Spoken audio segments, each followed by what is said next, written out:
इसमें एक इंडक्टर लिया जाएगा, एक कैपेसिटर लिया जाएगा, एक रेजिस्टेंस लिया जाएगा। तीनों को आपस में सीरीज में जोड़ देंगे। खासियत क्या होगा, तो इंडक्टर में बहने वाला करंट आई, कैपेसिटर में बहने वाला करंट IC, और रेजिस्टेंस में बहने वाला करंट IR, तीनों बराबर होंगे। और तीनों बराबर करंट को हमने शिखर मान लिया I0, I भी मान सकते हैं। क्या मान लिया? I0 सीरीज में। अगर इसका वोल्टेज लिखना हो VL का, तो VL का वोल्टेज कैसे लिखेंगे? तो इसमें बहने वाला करंट I0, अब इसका रेजिस्टेंस X है, तो I0 इंटू X है। इसमें बहने वाला करंट I0, अब इसका रेजिस्टेंस XC, तो इसका I0 इंटू XC, इसका I0 इंटू R। देख लीजिएगा हर जगह। फेजर डायग्राम बनाए, तो फेजर डायग्राम में सबसे पहले करंट को दिखा दिए। करंट हो गया I0, रेड मार्का से देख रहे हो, करंट दिखा दिया। अब करंट दिखाने के बाद वोल्टेज जब सोचे, तो रेजिस्टेंस में वोल्टेज करंट के फेज में होंगे, यानी वोल्टेज रेजिस्टेंस का और करंट रेजिस्टेंस का सेम फेज में होता है। क्या होता है? सेम फेज में। तो VR और I0 एक फेज में दिखाए। I0 के तुलना में कैपेसिटर में वोल्टेज पीछे हो जाएगा। क्यों?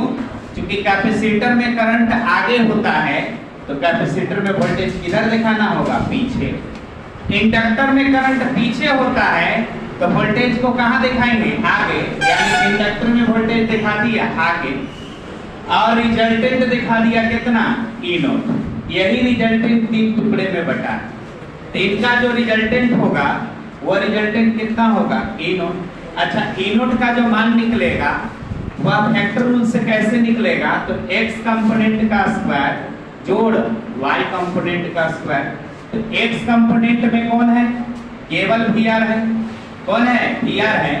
तो VR का स्क्वायर, और y कंपोनेंट में कौन है? VL है और VC है। VL है और VC है, तो VL प्लस में VC, तो VL plus VL minus VC, तो VL माइनस VC का क्या कर दिए? All square. VR की जगह पर कितना पुट कर दिए? I0 R का होल स्क्वायर, और XL की जगह कितना रख दिए? I0 इंटू XL माइनस, और फिर VC की जगह पर I0 इंटू XC। स्क्वायर देखिए, I0 स्क्वायर फॉर्म में कॉमन अंदर बाहर निकाल दिए। किसको? I0 को। अंदर कितना रहा? R square plus XL minus XC का होल स्क्वायर। ठीक है ना? तो I0 बराबर कितना निकल गया? तो इधर आके क्या कर दिए? भाग दे दिए, निकल गया। इस विशेष राशि को हम लोगों ने प्रतिबाधा कहा। क्या कहा? प्रतिबाधा, इम्पीडेंस। क्या कह दिया? इम्पीडेंस। प्रतिबाधा को किससे दिखाते हैं? Z से। प्रतिबाधा होता क्या है? तो प्रतिरोधों का कुल परिणामी होता है। टोटल रेजिस्टेंस को हम क्या कहते हैं? प्रतिबाधा। इसका मात्रक क्या होता है? ओम। तो इसको मान लिया Z। नेक्स्ट पेज में, सॉरी, इसको बना लिया प्रतिबाधा Z को किससे दिखाया? √R square plus XL minus XC का होल स्क्वायर। और चाहे तो इसके माध्यम से एक त्रिभुज की रचना कर सकते हैं। तो एक त्रिभुज बनाया, इस त्रिभुज का नाम रहा प्रतिबाधा त्रिभुज, इम्पीडेंस ट्रायंगल। क्या नाम पड़ा? Impedance triangle. तो ये प्रतिबाधा त्रिभुज बना दिया। प्रतिबाधा त्रिभुज बनाते ही हम tan phi दो तरीके से लिख सकते हैं। एक लंब बटा आधार XL माइनस XC बटा R, और दूसरा इस सब में अगर हम I0 से गुना कर दें, तो XL बन जाएगा VL, XC बन जाएगा, I0 से गुना करेंगे ये VC, अभी बन जाएगा VR। तो VL माइनस VC बटा में VR, यानी tan अल्फा हम दो तरीके से लिख सकते हैं, XL माइनस XC और बटा R, और एक VL माइनस VC बटा में कितना R। अब सकता है रेजोनेंस, इसमें एक सवाल पूछा जा सकता है। रेजोनेंस जिसको हम क्या कहते हैं? अनुनाद। क्या कहते हैं? तो अनुनाद का मतलब आपसे कोई पूछते तो क्या बोलते ना, maximum power condition, maximum power condition, अधिकतम शक्ति स्थिति, मैक्सिमम पावर कंडीशन, या फिर आप बोल सकते हैं maximum current condition, maximum current condition, maximum current condition ऐसे। अब इसको आप अपना लैंग्वेज से डिफाइन करो। एलसीआर ऐसी परिपथ में जब महत्तम विद्युत धारा प्रवाहित होने लगती है तो इस विशेष स्थिति को अनुनाद कहते हैं। बन गया एकदम स्टाइल डेफिनेशन। एलसीआर ऐसी परिपथ में जब महत्तम धारा बहने लगती है तो इस विशेष स्थिति को क्या बोलते हैं? अनुनाद। मैक्सिमम पावर कंडीशन या मैक्सिमम करंट कंडीशन। अब ये कब होगा? अनुनाद के लिए शर्त क्या होगी? तो इसके लिए एक्सएल बराबर एक्ससी होना चाहिए। इसके लिए एक्सएल बराबर एक्ससी होना चाहिए। एक्सएल और एक्ससी आपस में क्या होना चाहिए? बराबर। आपसे ये भी पूछा जा सकता है कि अनुनाद की स्थिति कौन सी सही है। 4 ऑप्शन डाल देगा, कह देगा कि XL is greater than एक्ससी, XL is less than एक्ससी, XL बराबर एक्ससी, ऐसे करके 4 ऑप्शन डाल देगा। कह देगा कि कौन से कंडीशन में एलसीआर ऐसी परिपथ अनुनादी होता है। तो क्या राइट मारिएगा? एक्सएल बराबर एक्ससी। अच्छा, एक्सएल बराबर एक्ससी आप जान गए, बड़ा तेज तरार आप लोग हैं। तो यहाँ से देखिए एक शर्त हम निकाल कर दिखाते हैं आपको। रिवीजन हो रहा है ना, तो एक्सएल का फॉर्मूला बता दो। वही रहा तो बता दो। एक्सेल का फॉर्मूला पढ़ा है ना वो? कोई भी ना, दूर दूर तक कोई हाथ सुन पुकार नहीं रहा। बोलिए एक्सेल का फॉर्मूला 2 पाई एफ एल, 2 पाई एफ एल या फिर एल इंटू ओमेगा। बोलते हैं ना एल इंटू ओमेगा। चलो यही लिख लो। एक्सेल का फॉर्मूला एल इंटू ओमेगा। अब एक्ससी का फॉर्मूला 1 बटा ओमेगा सी। ओमेगा यहाँ लाओ, गुना करो। बोलो ओमेगा स्क्वायर बटा में कितना? एलसी हो गया। अब बताइए ध्यान से देखना। ओमेगा बराबर इतना लिख दिया तो क्या गुना किया? अरे रूट में डालोगे तो 1 का बने रहेगा, केवल रूट अंडर एलसी रह जाएगा ना। अब ये जो आप आवृत्ति देख रहे हो, इस आवृत्ति को कहते हैं कोणीय आवृत्ति। क्या बोलते हैं? कोणीय आवृत्ति। एक एफ लिखेंगे तो उसका नाम केवल आवृत्ति होगा, ओमेगा लिखेंगे तो क्या पढ़ेंगे? कोणीय आवृत्ति। दोनों में फर्क क्या है? ओमेगा लिखेंगे तो कोणीय आवृत्ति पढ़ना, और एफ लिख देंगे तो केवल आवृत्ति पढ़ना। और चूंकि यह आवृत्ति अनुनाद के हालात में निकला, कब निकला है? अनुनाद के कंडीशन में निकाली गई है, इसलिए इसके सम्मान में ओमेगा ना लिख करके ओमेगा आर लिखा जाता है। क्या लिखा जाता है? ओमेगा आर बराबर 1 बटा में अंडर रूट एल सी। इसका नाम क्या होता है? अनुनादी कोणीय आवृत्ति। इसका नाम क्या है? अनुनादी कोणीय आवृत्ति, रेजोनेटिक एंगुलर फ्रीक्वेंसी। इसका नाम क्या होता है? रेजोनेटिक। ओमेगा आर का नाम याद रखिएगा, रेजोनेटिक एंगुलर फ्रीक्वेंसी, एंगुलर फ्रीक्वेंसी। तो डायरेक्ट ऑब्जेक्टिव में सवाल आ सकता है। देखो ये सब ऑब्जेक्टिव का महाकाल है। कह देगा कि अनुनादी कोणीय आवृत्ति निम्नलिखित में से कौन से शर्त संभव है? ये वाला फॉर्मूला मिलेगा, टिक आउट कर देना।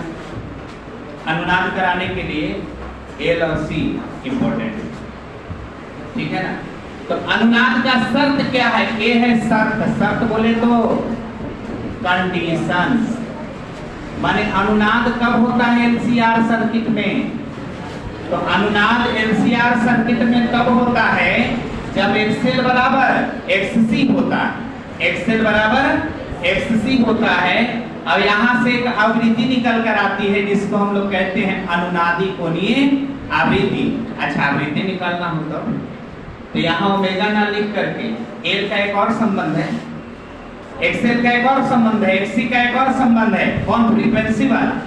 तो 2 पाई एफ है, यहाँ पर 1 बटा वो लगा करके एफ भी निकाल सकते हैं, या ओमेगा को हटा करके क्या लगा सकते हो? 2 पाई एफ। तो यहीं से हम लोग काम कर लेते हैं, यहीं से काम कर लो। देखो ओमेगा आर की जगह क्या लिख लो? 2 पाई एफ। हम यहाँ क्या लिख दो? खाली पहचान के लिए। ओमेगा होता तो क्या लिखते हैं? 2 पाई एफ। तो ओमेगा आर है तो क्या लिखेंगे? 2 पाई एफ आर। अब बाकी चीजें वही, बाकी चीजें वही। तो बताइए एफ आर बराबर क्या हो गया? 1 बटा में 2 पाई अंडर रूट एल। अनुनादी आवृत्ति इसको पढ़ेंगे, कोणीय इसमें पढ़ना नहीं पड़ेगा, केवल क्या पढ़ना पड़ेगा? अनुनादी। ओमेगा का फॉर्मूला 2 पाई एफ। अगर ओमेगा आर का पूछे 2 पाई एफ, ओमेगा कुछ का पूछे 2 पाई एफ कुछ। इस तरह से लॉजिक हम लोग तैयार करते हैं अनुनादी आवृत्ति। अब थोड़ा ध्यान से देखो, तो पीछे आओ, पीछे थोड़ा सा एक चीज और देखो, एक चीज और देखो, छूटना ना चाहिए कोई चीज। यहाँ पर देखो तो ई नोट का फॉर्मूला अगर होगा, सॉरी ई का फॉर्मूला अगर होगा ई नोट साइन ओमेगा टी। ई का फॉर्मूला कितना होगा? ई नोट साइन ओमेगा टी। तो आई का फॉर्मूला फाई पीछे होगा कि फाई आगे होगा? तो ऐसे नाप रहे हो तो क्लॉकवाइज नाप रहे हो कि एंटी क्लॉकवाइज? ऐसे नापते हो तो क्लॉकवाइज, और क्लॉकवाइज होता है नेगेटिव।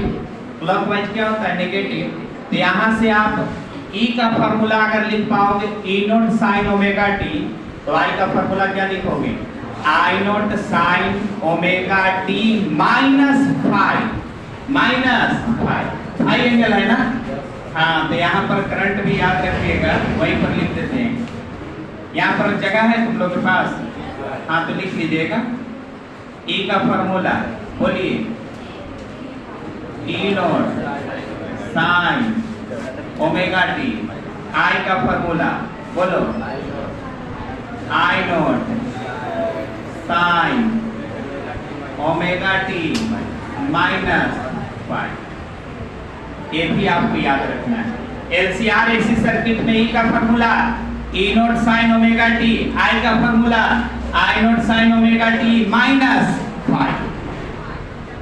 क्योंकि भाई पीछे था, क्योंकि भाई पीछे था। यही भाई ऊपर होता तो क्या लिखते? Plus phi. क्या लिखते? Plus phi. तो E बराबर E note sine omega T, अब I बराबर I note sine omega t plus minus phi, minus.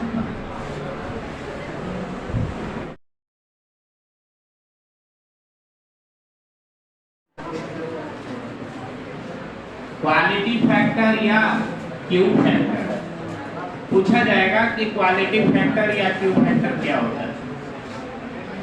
तो देखिए करंट और एंगुलर फ्रीक्वेंसी या फ्रीक्वेंसी के बीच में जब ग्राफ खींचिएगा, किसके किसके बीच में? करंट और एंगुलर फ्रीक्वेंसी के बीच में जब आप ग्राफ खींचोगे तो यह ग्राफ कुछ इस तरह का है। आप एंगुलर फ्रीक्वेंसी एक्स एक्सिस पर दिखा दो, करंट दिखा दो किस पर? आई पर। और इनके बीच में जब आप ग्राफ खींचोगे तो ग्राफ इस तरह का आएगा।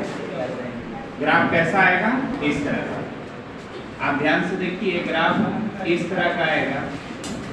यहाँ पर ग्राफ जो आप देख रहे हैं, यह ग्राफ मोटा भी आ सकता है और पतला भी आ सकता है। कैसा आ सकता है? मोटा भी आ सकता है या पतला भी आ सकता है। ग्राफ मोटा होगा कि पतला होगा, इस बात को बताने के लिए ही किसको डिफाइन किया जाता है? Q factor. पतला होगा तो कहेंगे कि ग्राफ ज्यादा शार्प है, और मोटा होगा तो कहेंगे कि ग्राफ ब्लंट है। ठीक है ना। क्यू फैक्टर जिसका ज्यादा होता है उसका पतला ग्राफ आता है। कैसा आता है? पतला। तो यहाँ पर देखिए, यहाँ पर ये टॉप पॉइंट है, यानी यहाँ पर करंट का मान क्या है? मैक्सिमम। और मैक्सिमम करंट को हम क्या बोलते हैं? आई। तो करंट के मैक्सिमम मान के लिए जो फ्रीक्वेंसी जिम्मेवार है, तो यहाँ पर फ्रीक्वेंसी चेक करेंगे, उस फ्रीक्वेंसी को हम रेजोनेंस फ्रीक्वेंसी बोलेंगे। क्या बोलेंगे? Resonance frequency. करंट का मैक्सिमम मान जिस एंगुलर फ्रीक्वेंसी पर डिफाइंड होता है वह एंगुलर फ्रीक्वेंसी रेजोनेटिव फ्रीक्वेंसी कहलाती है, अनुनादी आवृत्ति वो कहलाता है। अब यह अनुनादी आवृत्ति ओमेगा आर द्वारा दिखाते हैं। किसके द्वारा दिखाते हैं? ओमेगा आर द्वारा।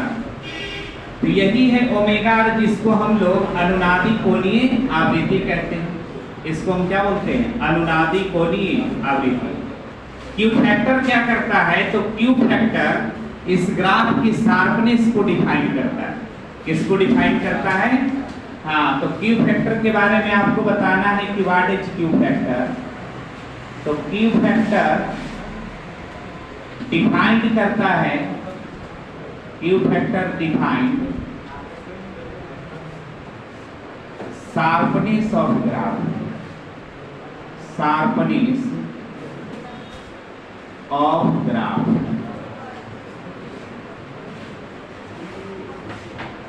Of I omega.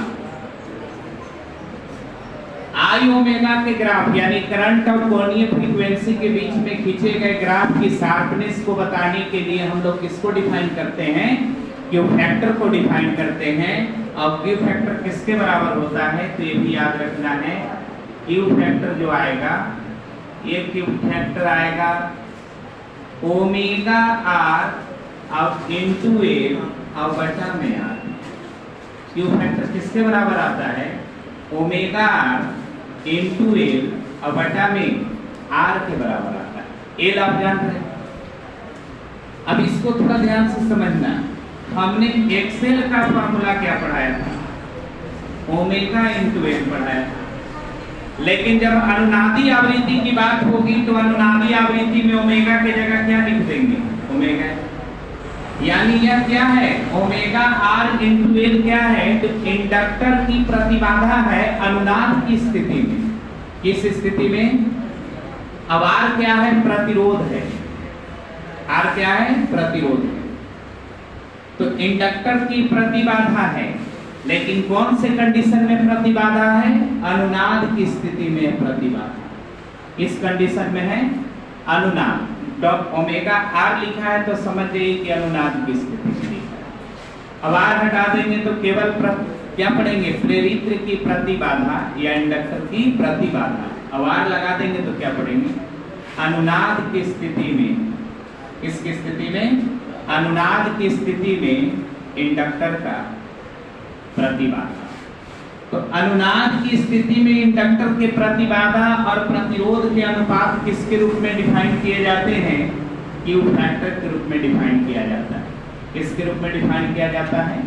Q factor के रूप में। तो दो बातें एकदम दिमाग में आप लोग को सेट होना चाहिए। जब हम विद्युत धारा और कोणीय आवृत्ति के बीच में ग्राफ खींचते हैं तो इस तरह का ग्राफ आएगा। यह ग्राफ मोटा भी हो सकता है और पतला भी हो सकता है, यानी ग्राफ की टेंडेंसी इस तरह का भी हो सकता है कि मोटा हो गया, और ग्राफ की टेंडेंसी इस तरह की भी हो सकती है, ये पतला हो गया। ये ग्राफ मोटा होगा कि पतला होगा? पतला होगा तो शार्पनेस ज्यादा होगा, और मोटा होगा तो शार्पनेस कम होगा। तो ग्राफ शार्प बनेगा कि ब्लंट बनेगा, इस बात को समझने के लिए किसको डिफाइन किया जाता है? क्यू फैक्टर को डिफाइन किया जाता है। क्यू फैक्टर कितना के बराबर होता है? तो क्यू फैक्टर जो निकल कर आता है ओमेगा आर इंटू एल बटा में आर के बराबर आता है। ओमेगा आर इंटू एल बटा में आर के बराबर आता है। ओमेगा आर इंटू एल क्या है? तो प्रतिबाधा का, प्रेरित्र की प्रतिबाधा है अनुनाद की स्थिति में। किस स्थिति में? अनुनाद की स्थिति में प्रेरित्र के प्रतिबाधा और पथ के प्रतिरोध के अनुपात को हम किसके रूप में डिफाइन करते हैं? क्यू फैक्टर के रूप में डिफाइन करते हैं। अब चाहें तो इसको थोड़ा सा और आगे की ओर कैलकुलेट कर सकते हो। इसको और आगे की ओर कैलकुलेट करने का इच्छा हो तो आप क्या लिख सकते हो? क्यू फैक्टर बराबर ओमेगा आर की जगह पर आप लिख सकते हो, ओमेगा आर कल हम लिखवाए, ओमेगा आर का फॉर्मूला बताइए क्या लिखवाए थे? 1 बटा है ना, कुछ क्या था? ओमेगा का फॉर्मूला बताना है, फ्रीक्वेंसी का नहीं। 1 बटा में अंडर रूट एल से पढ़ाए है ना। तो क्यू फैक्टर के लिए ओमेगा आर का फॉर्मूला 1 बटा में अंडर रूट एल सी किसके जगह पर लिख दिए? ओमेगा आर की जगह पर। अब इनटू कौन? एल होगा ना, और बटा में कौन? आर। लिख सकते हैं कि नहीं लिख सकते? लिख सकते हैं ना। अब बताइए, यहाँ पर आप इसको ऐसे लिख सकते हो। बोलो तो कितना लिख दे? ऐसे लिख दे, रूट ए और बटा में रूट सी। बोलो तो ऐसा लिखा जा सकता है। मैथ वाले सोचिए, एक लाइन लिख सकते हैं ना। तो बोलिए इसको आप बटा में कितना लिखोगे? बटा में कितना? आर। इसको ऐसे लिख सकते हैं क्या? A root L into root L होगा, और रूट एल से रूट एल कट गया तो एक ऊपर रूट एल दिखेगा और नीचे क्या दिखेगा? रूट सी। तो रूट एल बटा रूट सी और नीचे कौन? आर। अब बताइए इसको हम अगर ऐसे लिख दें 1 बटा में आर और इनटू 1 बटा में एल और सी, तो ये गड़बड़ होगा कि सही होगा? सही है। बोलिए मैथ वाले, मुख्य बटा कौन था? ये था ना। मुख्य बटा एक ही वो नीचे है, तो नीचे वाले के साथ रहेगा। किसके वाले के साथ रहेगा? नीचे वाले के साथ। तो क्यू फैक्टर को ऐसे भी लिख सकते हो 1 बटा आर अंडर रूट एल बटा में कितना? तो क्यू फैक्टर ऐसे भी डिफाइन किया जाता है। क्यू फैक्टर ऐसे भी डिफाइन कर सकते हो। तो ये रहा क्यू फैक्टर की बात। क्यू फैक्टर का बात याद रखना है। क्यू फैक्टर तो average value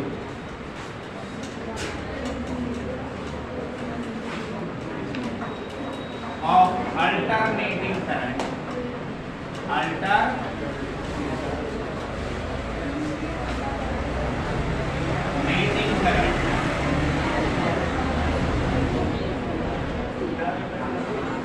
for half cycle और हाफ साइकिल। एक कॉन्सेप्ट आपको लेना है। गणित ठीक ठाक है ना सबके? हाँ, तो गणित इस्तेमाल होने जा रहा है। अब देखते हैं आप लोग में कितना दम है, किस तरह का गणित है, साफ पता चल जाएगा। Average value of alternating current for half cycle. प्रत्यावर्ती धारा का अर्ध चक्र में औसत मान, प्रत्यावर्ती धारा का अर्ध चक्र में औसत मान, इसका हिंदी। अब इसको लिखना है तो कैसे लिखेंगे? तो आप इसको ऐसे लिख सकते हो, आई एवरेज बराबर, अब ये बताए बोलो, आई डी टी और बटा में डेल्टा टी। अब रुको, लिमिट देना पड़ेगा समय को ध्यान में रखते हुए। तो आधे चक्र के लिए लिमिट क्या हो जाएगी? अगर पूरा चक्र लगा दे तो 0 से 2 पाई और समय होगा 0 से कैपिटल टी। एक चक्र के लिए समय कितना होता है? Capital T. तो आधे चक्र के लिए समय कितना लोगे? 0 से t/2। अरे 0 से t तक एक चक्र, 0 से t/2 तक आधा चक्र। तो लिमिट हम लोग t के अनुसार लेंगे। किसके अनुसार लेंगे? तो लिमिट चिपका देंगे इसमें हम लोग 0 से, लिमिट लेंगे 0 से t/2 तक। कहानी अब यहाँ से आगे बढ़ जाएगी। अब देखिए कितना स्मूथ काम है। आप लोग 23 साल बच्चे हैं, हिंट दे देंगे तो काम हो जाना चाहिए। बाकी काम तो हम करते ही हैं, लेकिन हम चाहते हैं कि पहले तुम्हें दौड़ाना है ना। तेरे कदमों में कितनी ताकत है उसे तो देखो। अब आप लोग बताओ I का मान क्या रखते हैं? I0 sin omega t। ऐसी पढ़ रहे हो ना, तो I का मान क्या हो जाएगा? I0 sin omega t। तो यहाँ पर लिखना पड़ेगा 4AC। 4AC अल्टरनेटिंग करंट के लिए I का मान I0 sin ओमेगा t। अब ये वाला मान इसमें पेस्ट कर दो। इसलिए I एवरेज बराबर integration I0 sin omega t अब इनटू dt लिमिट 0 से t/2। और टोटल टाइम कोई बताएगा क्या? डेल्टा t माने कितना समय? तो t2 माइनस t1, इसी को ना डेल्टा t बोलते हो। तो t2 हमारा कितना है? t/2 है। t1 कितना है? 0 है। नीचे वाला समय कौन है? t1। ऊपर वाला समय कौन है? t2। और डेल्टा t कैसे निकलेगा? ऊपर के समय में से नीचे के समय को क्या कर देंगे? घटा देंगे।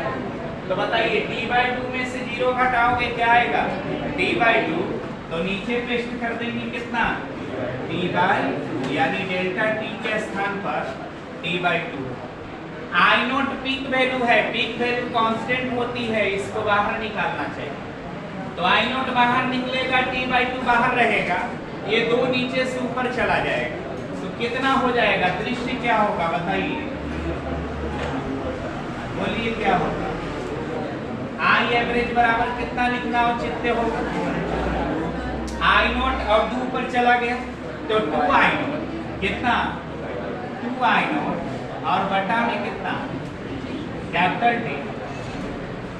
I0 बाहर निकला, t/2 2 ऊपर चला गया, क्या बन गया? 2I0 बटा में कैपिटल T।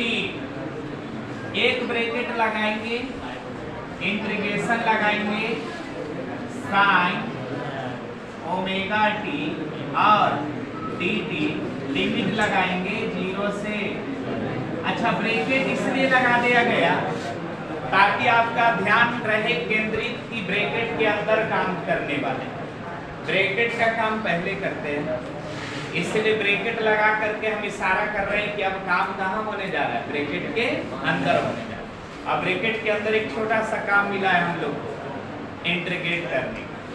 ब्रैकेट के अंदर एक काम मिला है छोटा सा, क्या है? इंटीग्रेट करना है। तो इंटीग्रेट तो इसको एक झटके में कर दोगे तुम लोग, बोलो 2I0 बटा में t। अब इसका इंटीग्रेशन कितना हो जाएगा? माइनस cos ओमेगा t और बटा में ओमेगा, और लिमिट चिपका देंगे 0 से t/2। अब सुनिए, ओमेगा को बाहर खींच कर निकाल लो, कांस्टेंट को इंटीग्रेशन से बाहर निकालो, लिमिट से बाहर निकालो, कोई दिक्कत होने वाला है? ओमेगा को बाहर निकाल लीजिए, तो 2I0 और बटा में कितना? t। यहाँ बोलो minus cos omega t। Minus को प्लस बनाना चाहते हैं तो नीचे वाला लिमिट ऊपर, ऊपर वाला नीचे, रिवर्स लिमिट कर देंगे। तो क्या लिख सकते हैं बोलो? cos ओमेगा t, लिमिट लगा दो t/2 से 0 तक। मैंने लिमिट उलट दिया इसलिए माइनस को क्या बना दिया? प्लस। लिमिट को फ्रैक्शन वाइज तोड़ा भी जाता है और लिमिट को रिवर्स भी किया जाता है। यहाँ तक किसी को समस्या गणित है पूरी तरह से? ओमेगा मिसिंग है, लिख देना है। चलिए ठीक है ना। अब बताओ यहाँ तक कोई समस्या है? गणित में काम कर रहे हैं, क्या करें? एक बार t के जगह कितना बैठा दें? 0। अब एक बार t के जगह कितना बैठा दें? t/2। यही ना चेंज करते हो, तो बोलिए, आवाज मत करो, इंपॉर्टेंट सवाल। बोलिए क्या लिखते? cos 0 माइनस cos कितना ओमेगा के जगह पर, ओमेगा और टी के जगह पर टी बाई। यहाँ तक कोई समस्या है? अब देखिए ध्यान से, cos 0 का मान 1, अब ओमेगा का मान आप रख सकते हो 2 pi by capital T. Omega का के को मान लिखवाए, 3 को लिखवाए। ओमेगा बराबर थीटा बाई 2, ओमेगा बराबर 2 pi by capital T, omega बराबर 2 पाई इनटू फ्रीक्वेंसी। तीनों में मैंने किसको चुना? 2 पाई बाई कैपिटल टी। क्यों? क्योंकि इसमें कैपिटल टी है। अब कैपिटल टी रखोगे तो टी से टी उड़ जाएगा। चलिए आगे की ओर देखिए, क्या गया है बोलिए, याद है? 2i नॉट अब बटा में कितना? 3 ओमेगा, अब अंदर कितना? 1। cos 0 का मान 1 और cos 2 pi by capital T अब इनटू टी बाई 2। ओमेगा का मान कितना पुट कर दिया? 2 पाई बाई कैपिटल टी। देखो पिछला फार्मूला याद होना चाहिए, तब आगे की फार्मूला मदद होती है, वरना समस्या बढ़ेगी। d से d कैंसिल, 2 से 2 कैंसिल, कितना बचा? cos पाई। अब cos पाई का मान -1, cos पाई का मान -1, तो cos पाई का मान -1 होता है 2i नॉट और बटा में कितना? 3 ओमेगा, यहाँ बोल दो 1 माइनस माइनस 1, ये कितना हो गया बताइए? 2 हो गया ना, तो 4i नॉट लिख दे, 4i नॉट और बटा में कितना? अब थोड़ा सा और सुधार की जरूरत है। 4i नॉट टी रखने दो, ओमेगा का मान फिर से रखो 2 pi by capital T, T से टी, ये 2 से 2 बार में कट गया, कितना आ गया? तो हमारे पास आ गया 2i नॉट और बटा में पाई। अब पाई का मान 2i नॉट, पाई का मान 22 बटा 7, 7 ऊपर चला गया। बोलिए कितना हो गया? 14i नॉट और बटा में कितना? अब भाग दे करके देखना, 14 में 22 से भाग दोगे 0.636 आएगा। कितना आएगा? 0.636। भाग देकर देखिएगा कितना आ जाएगा? 0.636 और पहले से कौन? आई। तो हमारे पास फाइनली आई एवरेज कितना निकल कर आ गया? 0.636 आई नोट आ गया। यानी प्रत्यावर्ती धारा का औसत मान आधे चक्र में कितना होता है? तो शिखर धारा का 0.636 गुना होता है। कितना होता है? 0.636 गुना होता है। किसका? शिखर धारा का 0.636 गुना होता है। कौन सा मान? औसत root mean square value of alternating current देखेंगे। एक खास प्रकार का वैल्यू है रूट मीन स्क्वायर। क्या? मीन एवरेज का ही पर्यायवाची शब्द है।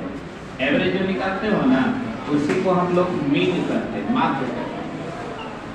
माध्य निकालने की बात कहते या एवरेज निकालने की बात कहते, दोनों बात क्या है? सेम। ठीक है, तो एवरेज को ही मीन कहा गया है। आप लोग 10th में पढ़े होंगे माध्य, माध्यिका, बहुलक। तो माध्य का मतलब क्या होता है? एवरेज होता है। ठीक है, तो हम लोग निकालने जा रहे हैं आज रूट मीन स्क्वायर में, यानी इसमें रूट भी होना चाहिए, एवरेज भी होना चाहिए।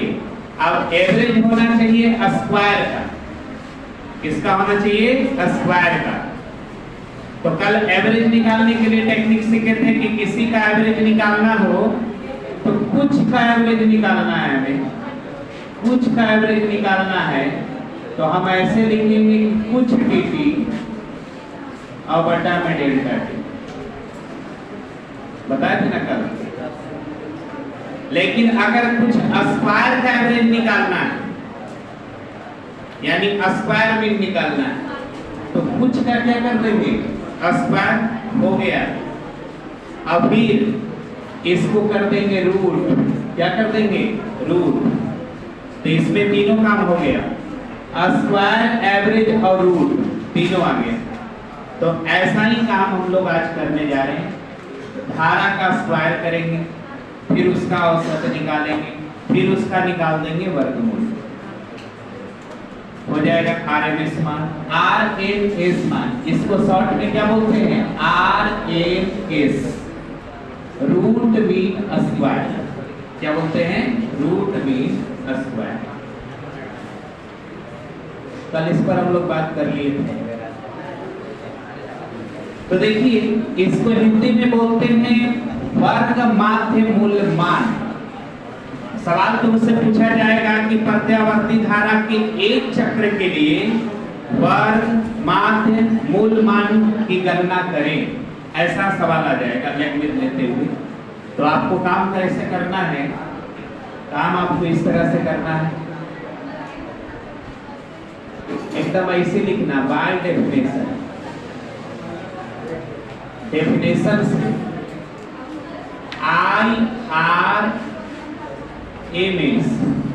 IRMS मतलब रूट मीन स्क्वायर। तो IRMS का फॉर्मूला हो जाएगा I का स्क्वायर dt इंटीग्रेशन।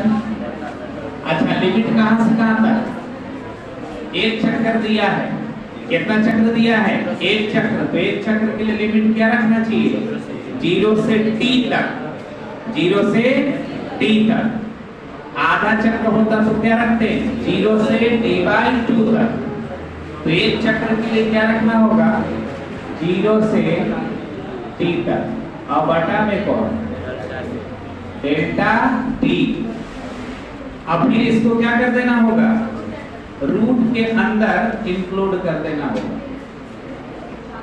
इस वैल्यू को हम लोग क्या बोलेंगे, रूट मीन स्क्वायर वैल्यू। इसको हम लोग क्या बोलेंगे, root mean square value. Square हटा दो, रूट हटा दो, तो हो गया केवल एवरेज वैल्यू। स्क्वायर लगा दो, रूट लगा दो, तो रूट भी आ गया, एवरेज भी आ गया, स्क्वायर भी आ गया। एवरेज को हम लोग मीन कहते हैं। एवरेज का दूसरा नाम क्या है, मीन है, औसत है। अब इस पर हमें क्या करना है, कैलकुलेशन तैयार कर लेना है। तो देखने में थोड़ा सा डेंजरस लग रहा है, इसके खतरनाक रूप को हम सरल रूप में लाएंगे। रूट को यहाँ से इधर भेज देंगे तो स्क्वायर में बदल जाएगा। तो इसको हम लोग कैसे बनाएंगे, पहले रूट को इधर भेज दो, तो क्या हो जाएगा, I स्क्वायर RMS बराबर इंटीग्रेशन 0 से t तक। I के जगह पर कितना पुट कर सकते हो, I not sine omega t। तो I के जगह पर पुट कर देंगे I not sine omega t। लेकिन चूंकि I का स्क्वायर है तो इसका भी क्या करना होगा, स्क्वायर, और कौन, dt, और कौन, dt, बटा में कौन, डेल्टा t। अब इसको आप लोग सॉल्व करोगे तो I नोट का स्क्वायर बाहर निकल जाएगा। I नोट का स्क्वायर कहाँ निकलेगा, बाहर। एक लाइन और इसको बढ़ जाओ, 0 से t I note square sine square omega t dt। और डेल्टा t कितना रखते बता दीजिए, डेल्टा t कितना होगा, 0 से t में कुल समय कितना है, कैपिटल T है। तो यहाँ पर हम रख देंगे कैपिटल T। क्या क्या बाहर निकालना चाहिए, I नोट स्क्वायर बाहर आ जाएगा क्योंकि I नोट कांस्टेंट होता है और t बाहर ही है। तो यहाँ पर कितना हो जाएगा, आई नोट स्क्वायर बाहर बटा में कौन टी, एक ब्रैकेट डाल देंगे, एक ब्रैकेट लगाएंगे, integration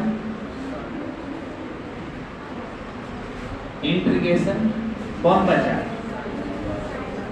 sine square omega T D T. Limit कहां से कहां तक, 0 से टी। अब चूंकि sine square omega T D T का डायरेक्ट समाकलन नहीं किया जा सकता है, साइन थीटा या साइन एक्स का आपने सीखा होगा, साइन स्क्वायर एक्स का नहीं बताया जाता है, उसको तोड़ा जाता है। 1 माइनस कोस 2 ओमेगा टी और बटा में कितना 2। फार्मूला याद करो, साइन स्क्वायर थीटा का फार्मूला क्या होता है, 1 माइनस कोस 2 थीटा बाई 2 होता है ना। तो इसी फार्मूला के अनुसार इसको हम क्या करेंगे, चेंज करेंगे। तो बताइए मैथमेटिक्स आप लोग अप्लाई करो इसमें, तो क्या होने जा रहा है, आई नोट स्क्वायर बटा में कितना टी, तो बाहर का मामला है, बाहर से कोई लेना देना नहीं। इसको हम लोग लिख सकते हैं, इंटीग्रेशन के अंदर बदलाव करते हुए लिख सकते हैं 1 माइनस कॉस 2 ओमेगा टी बटा पे कितना 2 और इनटू कितना dt। लिमिट कहां से कहां तक, 0 से t तक। बताइए फार्मूला में कोई दिक्कत नहीं ना है, मैथ वालों को तो दिक्कत नहीं होने जा रहा है, बायो वाले मैथ में थोड़ा सा वीक होते हैं, तो हम पहले ही अलर्ट कर दिए हैं। अब क्या करें, पार्टिसिपेट कर दो, चेंज कर दो, इसको बांट दो। आई नोट स्क्वायर बटा में कितना, आई नोट स्क्वायर बटा में टी, इसको बोलो कितना लिखे, 0 से t तक। इधू को बाहर निकाल देते हैं, इधू को बाहर निकाला जा सकता है, तो 2 को बाहर निकाल दिए।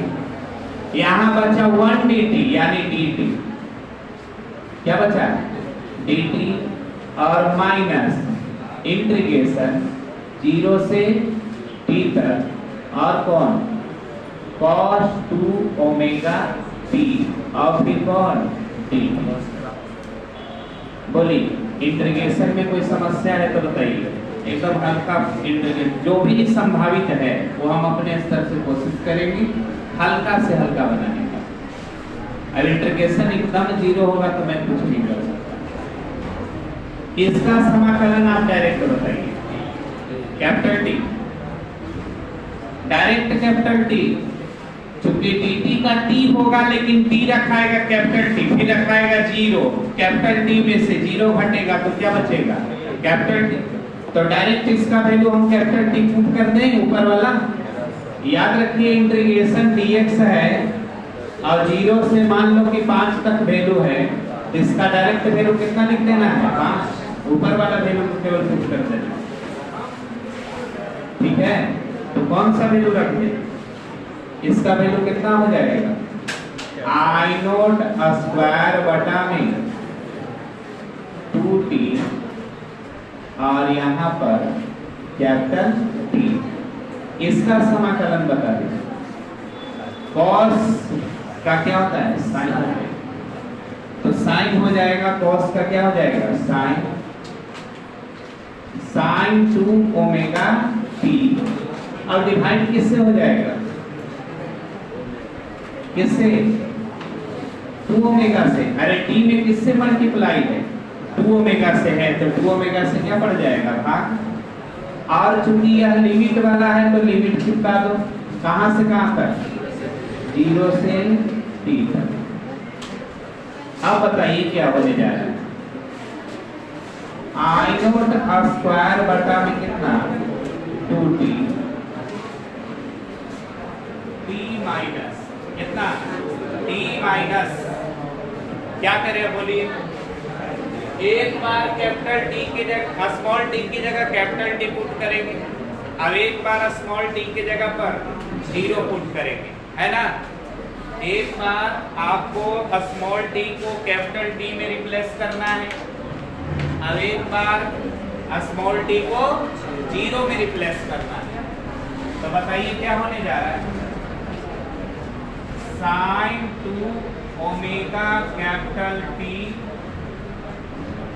और बटा में कौन 2 ओमेगा और माइनस ये ब्रैकेट के अंदर का काम साइन 0 बटा में 2 ओमेगा। सही है कि गलत है? एक बार टी के जगह क्या रख दिए 0, तो टी की जगह 0 करोगे तो पूरा टर्म क्या हो जाएगा 0 हो जाएगा। अब बताइए ए वाला टर्म तो 0 हो गया क्योंकि साइन 0 का मान कितना होता है 0। ए टर्म साइलेंट हो गया, बचा कौन आपके पास आई नोट स्क्वायर बटा में 2t बचा और क्या बचा t बचा और क्या बचा साइन 2 ओमेगा कैपिटल टी और बटा में कितना 2 ओमेगा।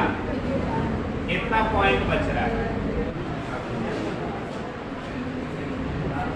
चलिए यहां से देखिए यहां तक तो हो गया आई नोट स्क्वायर बटा में 2t अब into t minus sine 2 omega t और बटा में कितना 2 ओमेगा।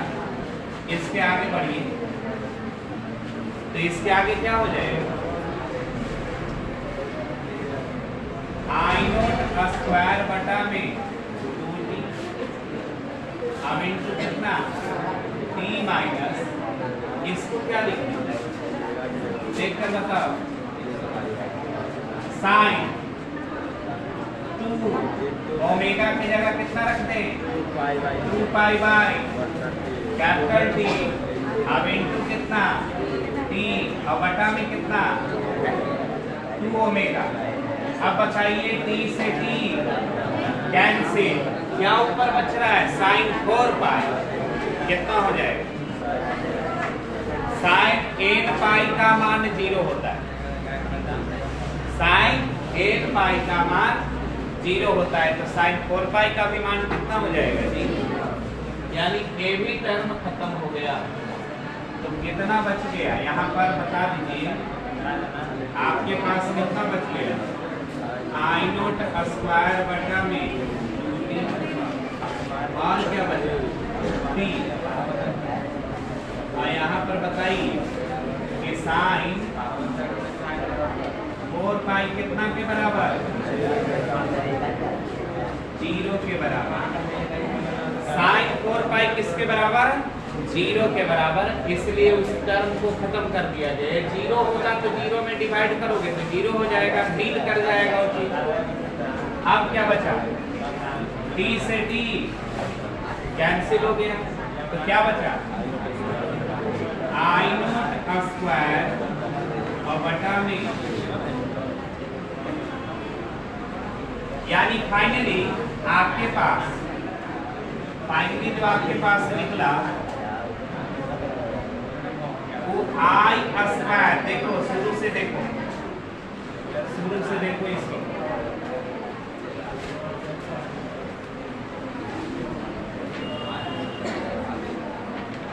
क्या निकाल रहे थे तुम लोग आई स्क्वायर आरएमएस निकाल रहे थे।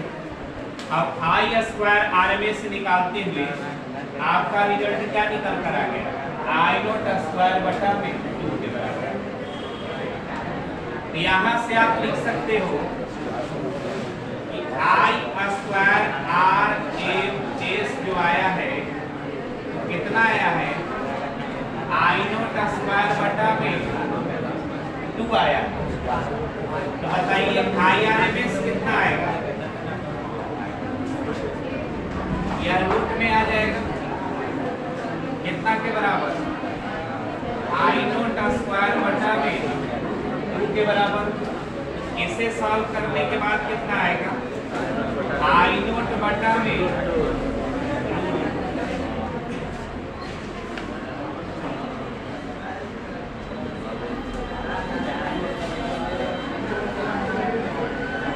यानी एक चक्र में आई आर एम एस का मान कितना के बराबर होगा आई नोट बटा में